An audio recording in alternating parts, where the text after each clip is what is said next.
jërë ngeen jëf mbokk yi nga xam ne yéen ñi seetaan ci VDN TV suñu waxtaan yi nga xam ne dañ koy amal ak ñenn ñu dëkk ci réew mi waxtaan ak ñoom waxtaan yu gàtt ci tolluwaayu réew mi tey nag ñu ngi ci am mbégte lool di ci dalal Ali Daouda Ka moom ingénieur informatique la nekk tamit njiital mouvement patriotique convergence patriotique les intègres Ali ñu ngi lay nuyu. auzu billahi mina shaytaani rajim sëñ Dame maa ngi lay ziar di nuyu waa Pencum Jolof ak waa VDN TV di am mbégte bu baax toogal ak yow fii pour waxtaan ci mbiru Sénégal ak ci mbiru Jolof. très bien ñaari mbir moo gën a waral suñu waxtaan wi benn bi dañ la parrainé li nga xam ne mooy ay journée culturelle yi nga xam ne mouvement MEF section département bu Linguère moo koy amal waaye tamit gis nañu fan yële ñu génn suñu waxtaan wi muñ doon defal dañu gis nga taxaw am fës lool wane ne yow yaa ngi ci digg coalition Diomaye président alors Ali ñu njëkkee ci loolu. da nga jógee nag bitim réew fa nga nekk rek. daanaka ma gàttandu la. coow yu bëri na ci loolu ci coalition bi. maa ngi lay ziar bu baax daam politique moom ak coow ñoo ànd te loolu dafa bokk ci luy dundal politique donc di sant yàlla bu baax parce que maa ngi koy wax léegi junj yàlla dafa def léegi mu ëpp fukki at ak juróom yàlla nattuñu ñu yëngatu ci terrain politique particulièrement au Jolof yàlla nattuñu nag ba jamonoy tey bi yaakaar naa ne combat bu fi jib ci wàllu politique ci biir Jolof yaakaar naa ne benn desuñ ci ginnaaw ñaar rusuñ ci ñett duñ ci sëgg loolu nag sant yàlla parce que nekkul lu yomb moo tax damay profiter ci occasion bi di rendre un hommage appuyé à waa Jolof à l'ensemble des membres du mouvement convergence patriotique les intègres samay xarit samay mbokk ñi nga xam ne heure bu ma jógee ñu jóg heure bu ma toogee ñu toog di leen sant bu baax a baax. alors justement lu tax ñu ne Ali Daouda mi ngi ci biir coalition Diomaye président te pourtant ci nga nekkoon ci élection yi ñu génn lu ko waral. waaw loolu xam nga loolu pour man am na loo xam ne parfois mën na nekk incompréhension mais am na loo xam ne aussi c'est politique pour man musuma génn Pastef naan dem naa coalition Diomaye wala génn naa coalition Diomaye dem feneen pour man on nous a vendu un projet qui s'appelle Sonko mooy Diomaye. loolu du man maa concept bi du man maa ko inventé donc bu féewalee amee ci diggante bi rek nañ xam ne jógewul ci ñun mën nañ wax ne ñaar moo ñu ci boole fekkee ak également être témoin de l'histoire mais également am loo xam ne dafa bokk ci suñu ADN on a horreur de l'injustice et de la fuite de responsabilité dafa am benn histoire boo xam ne dañ ko am ci biir mbir mi te dañ koy assumer jusqu'au bout donc maa ngi koy wax di ko waxaat di ko expliquer jamono bi nga xam ne ñun jël nañ décision ànd ak waa Pastef ak coalition bi nga xam ne moo porté candidature Diomaye en 2024 période boobu le parti Pastef entre guillemets n'existait pas dañ ko dissoudre woon coalition Diomaye moo nekkoon instance bu existé woon officiellement porté candidature Diomaye donc ci attache yi nga xam ne am nañ ko ci biir coalition bi ak nit ñi nga xam ne waxtaan nañ ak ñoom donc c'était fait autour de la coalition Diomaye et le pourquoi photo boobu nga xam ne photo nañ l'ensemble des leaders de la coalition Diomaye en 2024 à la veille des élections présidentielles ñaari mbir moo tax bokkuñ ci man dama programmé woon ñëw on va dire 2 à 3 semaines avant démarrage campagne électorale bi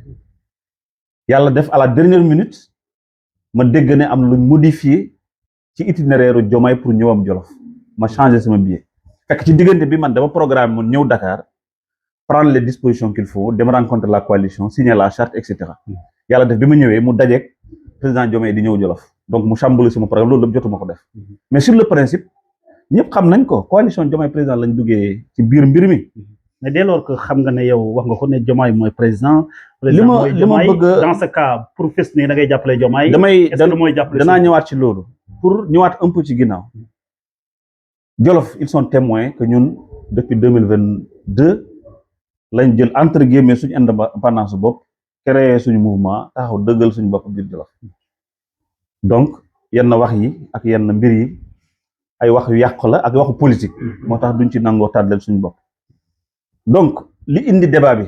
du man maa ko créé. Diomaye mooy Sonko Sonko mooy Diomaye boo ko gëmee jarul ngay fësal ne kii la. waaw donc non mais bon je veux dire que le débat entre Sonko ak Diomaye ñoom ñoo ko créé c'est le président Ousmane Sonko qui a assumé publiquement qu'il a des différends avec son président. Et nous, à notre tour, nous avons assumé publiquement, on a des différends avec lui, des différends politiques, de positionnement politique. Mais bien sûr. Parce que nous avons dit, il n'est pas question d'insulter l'histoire, il n'est pas question d'insulter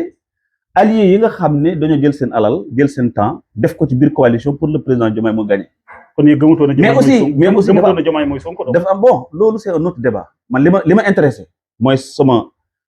part dans l'histoire que je vais assumer jusqu'au bout. Moi, que man, coalition Diomaye, là, dougué ci bir mi, ku taxaw pour insulter coalition bi, wala pour insulter li nga xamné ali def nañ ko ci bir coalition bi, man dana taxaw def ci lima wara def, wax ci lima wara def, dox ci lima wara dox. Évolution bi leneen li nga xamné d'accorduma ci. Oui. Lolu dama ko yag défendre. Pouvoir so xexé ba nga téko. Da nga yaatu mbagg, yaatal ànd ak ñëpp bokk ak ñëpp liggéey def ay résultats nit ñi toppal ñun loolu lañ gëm moo tax waxu teesante xiiro ak ŋaayoo étant au pouvoir loolu man dama ko yàgg contre. Alors lan mooy sa dama yàgg aussi défendre c'est les grands ensembles qui font la force politique. D'accord léegi Aliou Daouda lan mooy sa relation ak Aminata Touré ndax coalition bi moo leen boole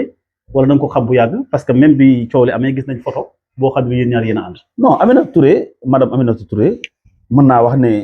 tey jii suñu tuddee sama tur tudd turam ci jamonoy tey bi coalition bi la parce que jamono bi nga xam ne gis naa situation politique bi nu mu dem ma gëm ne man dama war a assumer sama part de responsabilité dans l'histoire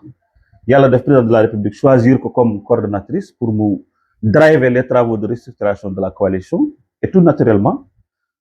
am contact bu am suñu diggante ñu toog waxtaan ci mbiru Sénégal ci mbiru Jolof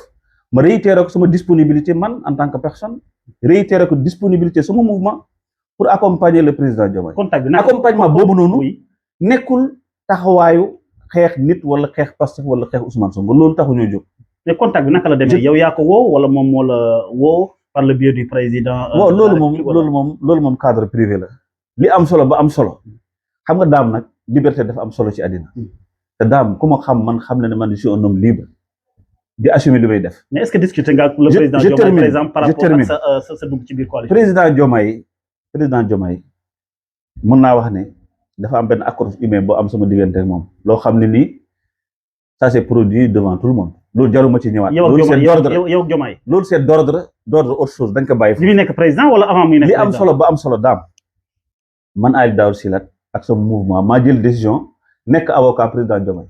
dans le Jolof et au niveau national. C'est parce que da nga xamante ak Diomaye wala contexte moo ko indi. C'est parce que loolu laa war a def ci contexte politique bi ñu toll tey pour la bonne et simple raison yàlla def ci biir combat politique ñu jël décision ànd ak coalition Diomaye il arrive au pouvoir ñu war ko accompagner pour mu téye Sénégal dans un Sénégal stable et dans une cohésion sociale partout dans le pays. Parce que 15 ans après xëy na jàpp nga ne moom moo la mën a xëy na jox li nga bëgg décret nga bëgg wala. daam xam nga daam yow xam naa ne sooy wax dara da nga bëgg a neexal sa émission daam xam nga ne man affaire décret te réew ma ne la. Ah oui parce que mënoo woon a dem ci Ousmane Sonko. non peut-être daam il faut nga xam ne man décret musuma tere nelaw est-ce que tu comprends. kon loo ci def kon. man li may daw nii ak li may dox natt la bu yàlla teg sama kaw ma gëm ne dama am sama rôle bu ma war a jouer dans le Jolof et même au niveau national parce que tey daam le sens de la vie des hommes ne se limite pas dans un cadre personnel ak sa confort personnel loolu yàlla mooy def loolu yàlla moo def tey jii ñun par rapport ak suñu parcours ak suñu histoire mënuñu yemale suñu activité ak suñu dox ci suñu bopp ak suñu njaboot mënu nekk parce que suñ ko defee ñun ëllëg dana am loo xam ni danañ ko raté ci suñu histoire. laata ñuy jeexal waxtaan wi mais bi nga duggee ba tey dañu gis également au niveau du département de Linguère quand même ñu gis ay responsables yu ñëw ci biir coalition bi ndax yow da nga cee dox pour ñu ñëw wala Aminata Touré moo cee dox. même Sonko dana ñëw coalition bi incha allah. ah oui man maa la ko wax. kon bu boobaa Pastef muy Ousmane Sonko El Hadj Malick Ndiaye danañ ñëw biir coalition Diomaye su ci yàlla andi. foo teg wax ji. parce que Diomaye mooy suñu président ñun ñëpp c'est ça la vérité. mais ils ont un parti politique. c'est ça la vérité c'est ça l'histoire. Et puis daam il faut que les gens fassent attention gis nga nguur yàlla moo koy joxe c'est vrai que nag yàlla lépp lu muy def dafa am fu mu koy jaarale yàlla gis nga suy tëgg ay mbiram dafa am nu mu koy mooñee ba mu yegg si man j'ai beaucoup de respect pour Ousmane Sonko pour son courage mais il y a des choses sur lesquelles je suis pas d'accord avec lui et je l'ai toujours dit. Et ces responsables là et également am na ñuy romb daan am na ay maire sax yoo xam nga dafa am loo xam ne musuma ci d'accord ci biir Pastef mooy être dans un cadre fermé loolu du politique ouverture la laaj gis nga un parti politique selon les temps et le moment dafa am lu mu laaj daam gis nga il ne faut pas insulter l'histoire 2024 bi Pastef bëggee gagner Jolof xam nañ ni ñu def te même su dul loolu dafa am benn réalité en matière politique c'est les grands ensembles qui font les belles victoires. mais Pastef aussi si yoon la nekkoon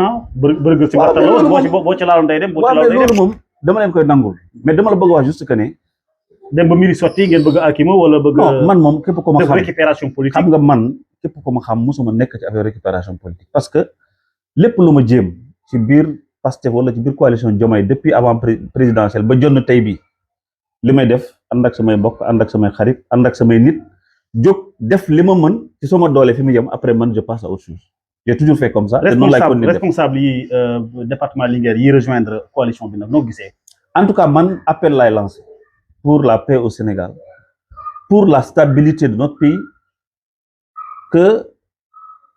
affaiblir un pouvoir affaiblir un président de la République amul kenn ku ci mucc loolu nag lu muy tekki président dañ ko war a jàppale may ko doole pour que mu conduire mandat bi dans de très bonnes conditions te loolu c'est une responsabilité première de Ousmane Sonko de Pastef mais également de la coalition Diomaye et de tous les Sénégalais et en particulier je lance un appel à tous les élus locaux que ça soit ay maires ay présidents de conseil départemental ay députés ak ku mu mënti doon ak bépp force politique particulièrement dans le Jolof nañ jàppale président Diomaye parce que yàlla moo ko jox nguur gi. Alors les 26 et 27 an woni parrain fedde nde mbiyetede MEF holno jirɗa ɗum on ɗon choix. eyyi ɗum kam ko ɗum yettere Allah dam mbiɗama salmina mbiɗama yetta mbiɗa salmina dendagal Jolofnaɓe dendagal Sénégal accinade hakke ko moƴƴi par ce que nak si Allah duncima nadde ɗum ko wiyete politique nin ɗum haɓnori donc wasata ñande goo woda ko soɓɓiti laya walla waɗa tawa ene woodi ko ngakki hen donc a inni ɗo fedde wiyetede MEF mouvement élevé étudiant ji fulɓe c'est vrai ko ɗum mouvement national mais aussi mbo waɗi calal walla cellule département de Linguère ɓe gandanɗa hoore ma ko miñiɓam par ce que yimɓe fof heɓe gandi minen fof min ndewe nder MEF e jamanu mo gandanɗa hoore ma mbiɗen gondo étudiant ji woodi komin getti hen abbawɗe amen no foti kala c'est vrai que min jamanu o min gondo université mi wonano gonɗoɗo nder bureau ji MEF mais mbiɗa wonduno moroɓe ɓam woɗɓe waɓeno ceerno Ba en gandanɗo hoore ma feeri won président MEF mbiɗen mbaɗano ko moƴƴi participer ko moƴƴi activité ji MEF donc somi jooɗima hande mbiɗa woni à l'étranger ha miñiɓam wonɓe hande université jogui miijo teddinirdem ñalade mumen nde mbaɗata Jolof te mbiɗa felliti mbiɗa andi aussi ɓe pour sukaɓe ɓe jewtinmi ɗo hande jiyaɓe ɗe Barkeji en Labgar en Thiel en Linguère en Daara en woodi ɗo ɓe mbirti fulɓe kadiraji janggoɓe waɓen am ni ɓe ngari waddem proposé pour yomi won parrain maɓɓe ɗum ko weltare mawde ko ɗum teddugal ngal gandanɗa hoore ma mi wawa ngal yo wadde noon que Allah jaaɓi inchallah le 26 27 mami wonda wondiɓam koreji am sehilaɓam mi yaha mi notoyo ɓen ɗon sukaɓe men ɓe gandanɗa hoore ma koɓe ƴettuɓe décision a nder activité ji mouvement mumen mo gandanɗa hoore ma comme mouvement promotion culture e ɗemgal Pulaar fulɓe mbi yidde hoore ma wona ande goɗɗo ɗum taki min mbaɗi ɗumen sensibiliser pour yoɓe mbaɗ assumer wadde promouvoir ɗemgal e culture Pulaar mais aussi ɓe jiiye a waɗat ɓe porter message jaam e cohésion sociale e nder Sénégal mais aussi ɓe jiiye a jeeyeteɓe nder Sénégal salatoɓe hande e contexte géopolitique omo mondo o woni hande mo gandanɗa hoore ma yimɓe mbaɗi installé ko wiyete terrorisme intellectuel manam hande wona fotɓe haal kalata wona fotɓe yiiɗe jeyete ko belaɗo foof haaldo no weldi ɗum so hunde wayi noon si Allah waɗi min goni ɓiɓɓe leñol min goni étudiant ji min goni cadre aji min poti ko ƴettude kosɗe amen ɗemɗe amen mbiɗen laya mbiɗen jaaha komin poti ko laya e komin poti ko waɗa très bien waxtu parce que nag fulɓe mbi walla tuuba ko mbi la nature a horreur du vide eyi ɗum taki ko ɗum eranga mbaɗatmi e dandagal sukaɓe men ɓureyji men yoɓe layata yoɓe jahat par ce que ɗon aduna o tolni mais aussi yoɓe gondu ɓe gona neɗɗo goto ɓe liggo pour jaam wona e nder Sénégal. Très bien, merci Ali Daouda Ka, ingénieur informatique kam wonno hande koɗo meɗen e chaîne YouTube mon wiyetede VDN TV mbokk ñu ngi leen gërëm di leen sant.